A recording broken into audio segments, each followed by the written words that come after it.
Good afternoon, ladies and gentlemen. It's Alan Barry Labucan here. I'm the CEO and president of Advanced Gold. Our stock symbol is AAX on the Venture Exchange. One of the things that I enjoy doing is having an opportunity to present our company and what we're doing to investors.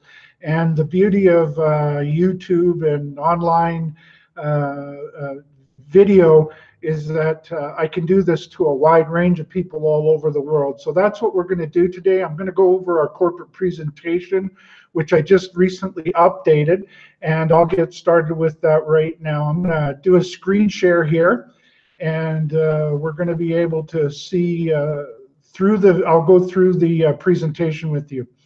The first thing we run across here is our website, advancedgold.ca. Just how it sounds, advancedgold.ca. This is our home page. If you scroll down, you'll see our corporate presentation. Just click on that, and here's our corporate presentation for January 2019. As you can see, the website advancedgold.ca. The symbol is AAX on the Venture Exchange. The next slide is our cautionary statement. You can read through this. Basically, I may make some forward-looking statements, and you're cautioned to be aware that those are forward-looking statements. The first slide here really is our corporate information. I like to highlight this because I think it makes us quite unique compared to a lot of our competitors. As you can see, I forgot to change the date to this January 2018, or 2019, still in December. The shares issued is 20,358,885.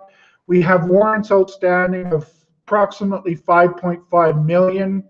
A good portion of those are owned by myself and one of our other board members, Brad Newell.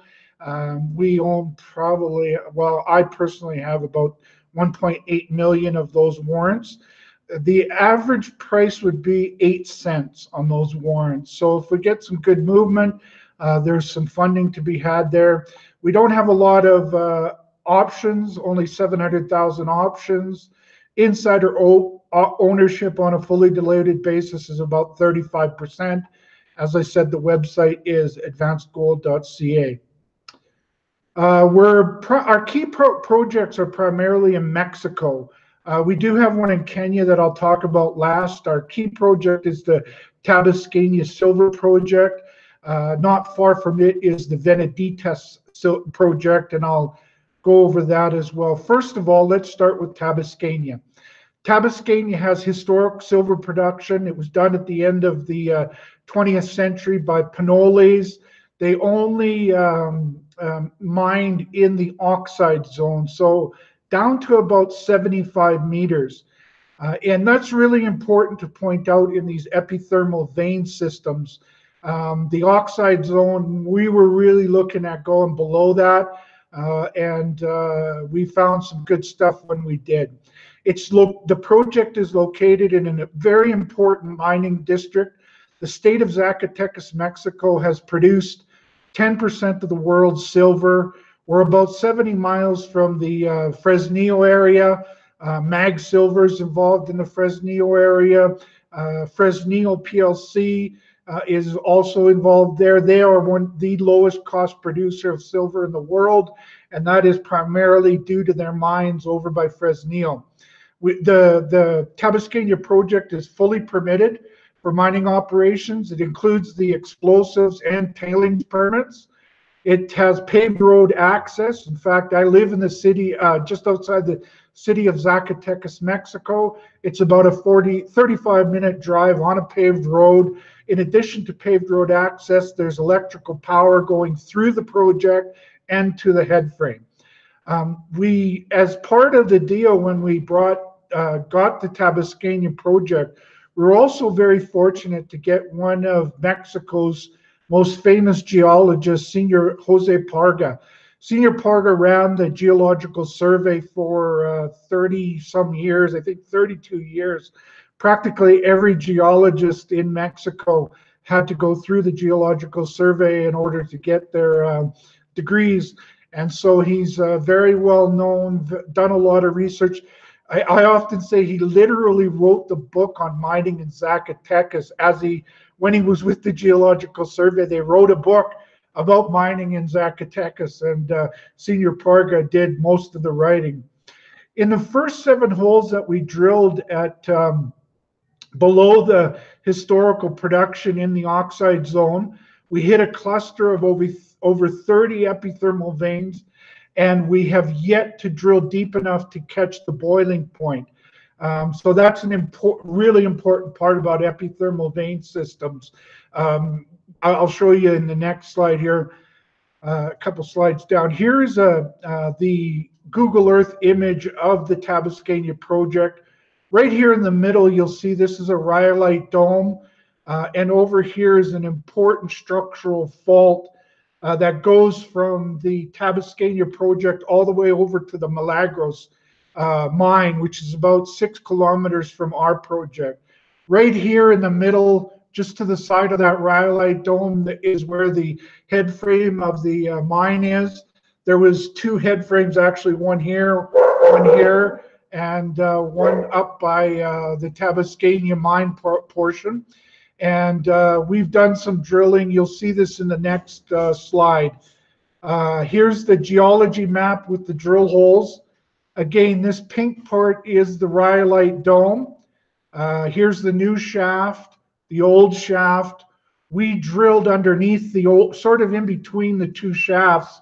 As you can see, here is hole 1, 2, 7, 5, 3, 4, 6. They basically comprise about 2 key areas. One is the, I call it sort of the southern cluster of holes. The other is up here in the north. Why I'm pointing that out and why it's important is that the next batch of holes, well, I'm going to slide down to the next, here's the cross section of hole number 7. As you can see, there's a couple things I wanted to point out here. This is a Tabasqueña vein as it comes up by the new shaft. And as you can see, it's quite a thick vein. Most of the veins in this areas are 2 to 4 meters thick. Where we hit this vein in hole 2, it's actually 19 meters thick. But then you go a little further. I'm just going to get this set up a little bit better for you. As you go further, you're going to see that the main vein kind of splinters off into a series of veins. We don't know what happens as we go further down. We hit multiple veins. What you're also seeing here is that a bunch of these veins can be considered blind veins. As you'll see, we didn't hit them in this hole AGT02. We only hit them in hole 7. That is very important that these are all blind. What that indicates to us is that we're at the top of the epithermal vein system and still have to go deeper to hit the boiling point of the epithermal vein system. But as you can see, for an area with mainly 2 to 4 meter wide veins, we're hitting some fairly thick veins, 6 meters, 10 meters, a couple meters, 2 to 4 meters, and a bunch of those are blind. So that's an important part. But going back to this AGT7 here, the next real goal is we want to get about another 300 meters deeper into the vein system. That's where we hope to hit the boiling point of the vein system. So as you can see, this here is the collar for AGT7, and we'll be stepping back a little ways and going under and trying to get about 300 meters deeper into the system. Here's an important video that I grabbed from the Mag Silver, one of their presentations. You're going to see a couple things here. Here is the Fresnillo mine area. As you can see, there's a cluster of about 20 veins there. We've hit a cluster about that big, that many veins, sorry. That cluster is about 1 kilometer apart. Our cluster is so far only about 200 meters from side to side. This is about 1,000 meters of strike and about 1,000 meters of side-to-side width. So what I like to point out by this map is that we could have this entire cluster on our property. The signs are based on the drilling that we do.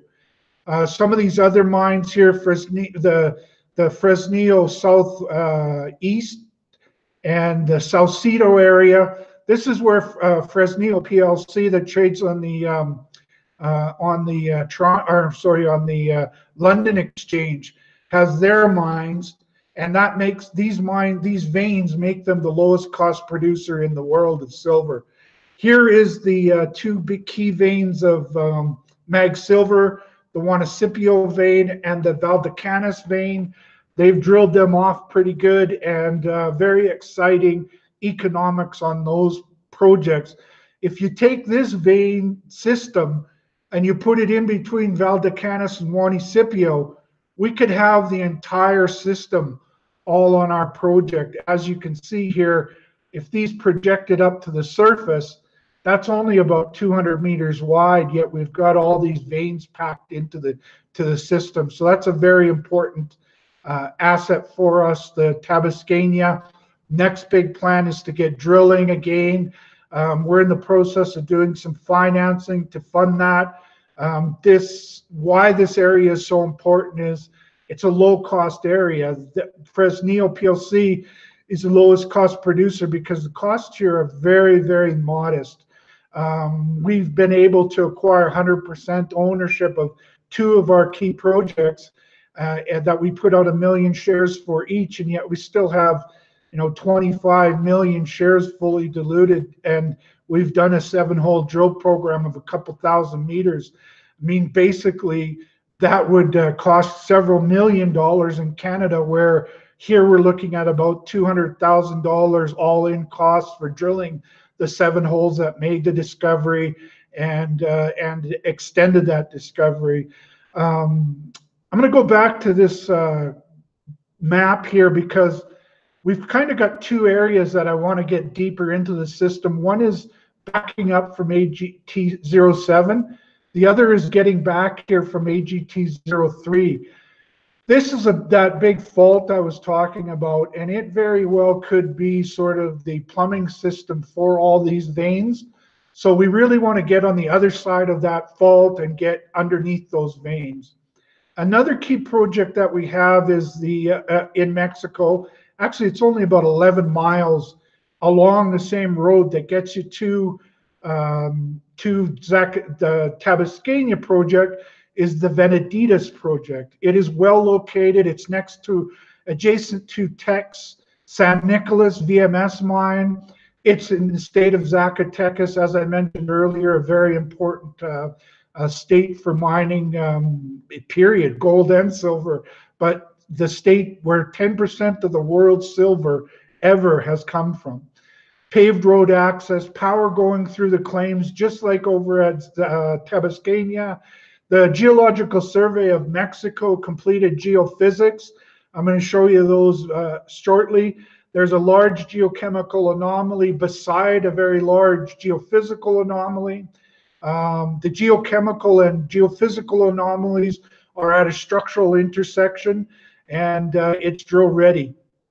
Here is the Veneditas project from Google Earth. I'd like to highlight Veneditas. This is the town of Veneditas, and this is the town of Llamas. This here in between is a mineralized, the mineralized geochemical anomaly I talk about. This is approximately 3 kilometers from side to side, probably extends for another kilometer and a half.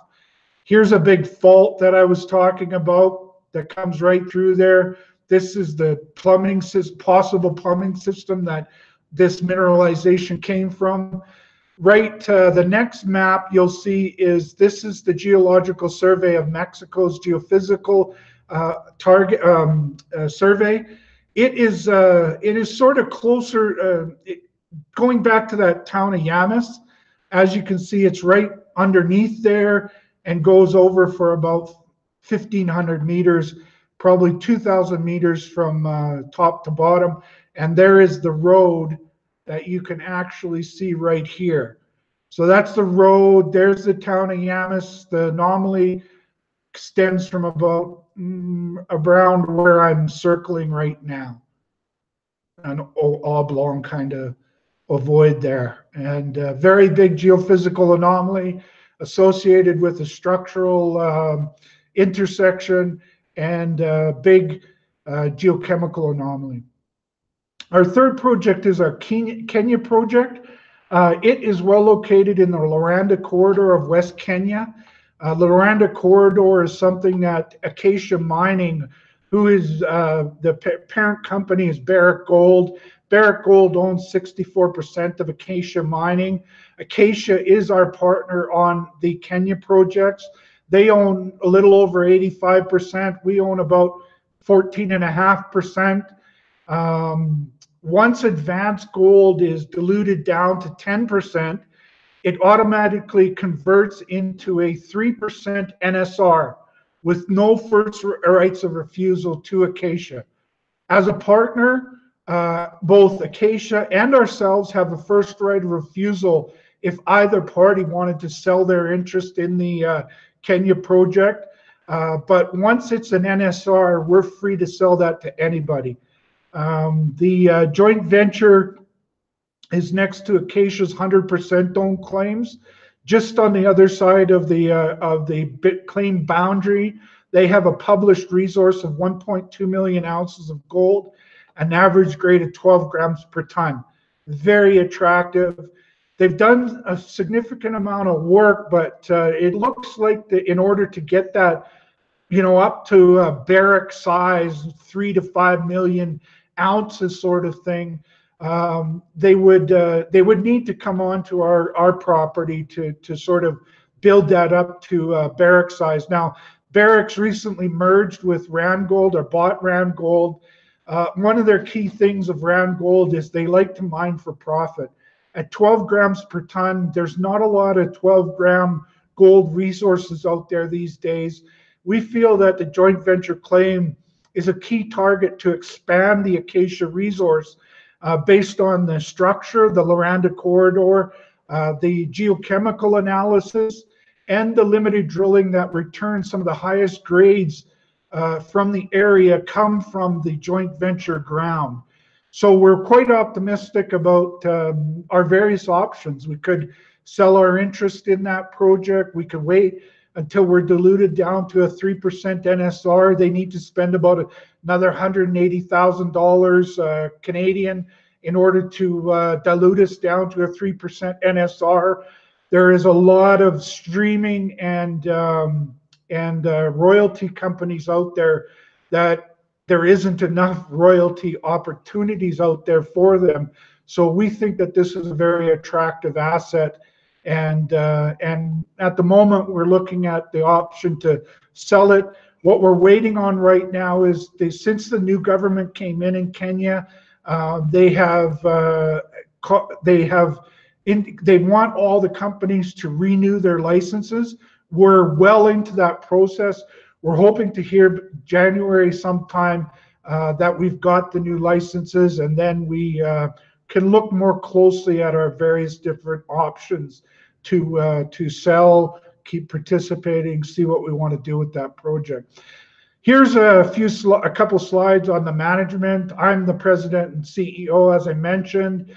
I've got a long history. I've been in the business since 1993, primarily focused on exploration. I've estimated that I've probably been involved with the drilling of 500 or more holes throughout my career.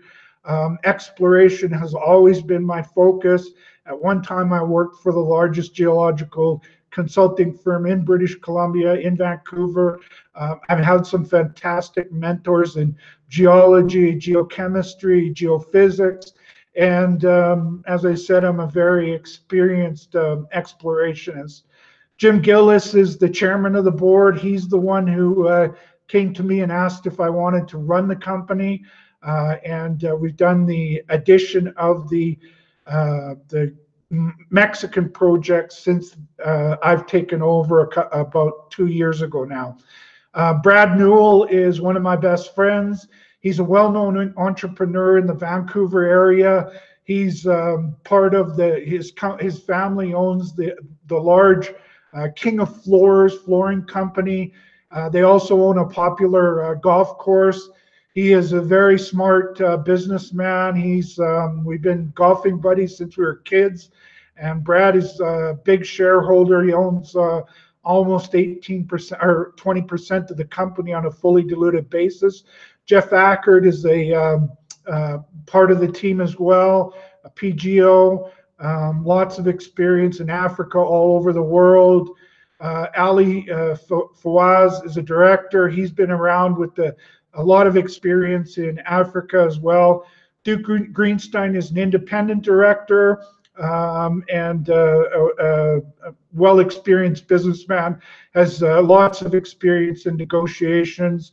Guy Pass is an advisor to the company, and Mario Cupolo is sort of my right-hand person. She makes everything possible for me to live in Mexico. I live in Zacatecas near the projects, which gives us a lot of opportunities.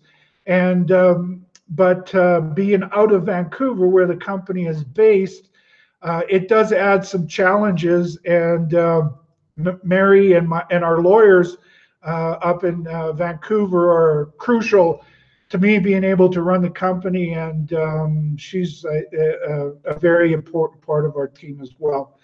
So that's sort of what we are, what we do. The biggest thing I want to leave you with is that I tell people often that I try to keep well informed on the industry, and I'm always out there looking at various different companies in the industry. Most of the companies I look at these days in exploration are, they've got over 100 million shares out, sloppy share structure. As I pointed out earlier, we have a tight share structure. On a fully diluted basis, we're at about 25 million. If you count all the insiders, their friends, and the vendors of the project, probably 50% of that is held by that small group. So we have a strong share structure, but the other important thing is the quality of the projects. That's the most important. Well, I think they're not equally as important, but both are important, because to have success with exploration, you want to be able to maximize the potential for how big and how much the stock can move. If you're a highly diluted company, like most exploration companies out there these days, it makes it hard to move the stock up significantly. So that's why I think it's important that we have a tight share structure as well as high quality projects. As I said, we've got an epithermal vein cluster of 30 veins that still need to be tested into the boiling point of those veins. We've got the Veneditas project with big geophysical anomalies, both of these, and geochemical anomalies. Both of these have road access, power, one of the lowest cost places in the world to explore, which is why we're able to keep that share structure down, the shares issued down. And so those are the important things that I think you want to consider when you're looking at advanced gold. On that note, you have a great day, and thank you very much for joining me.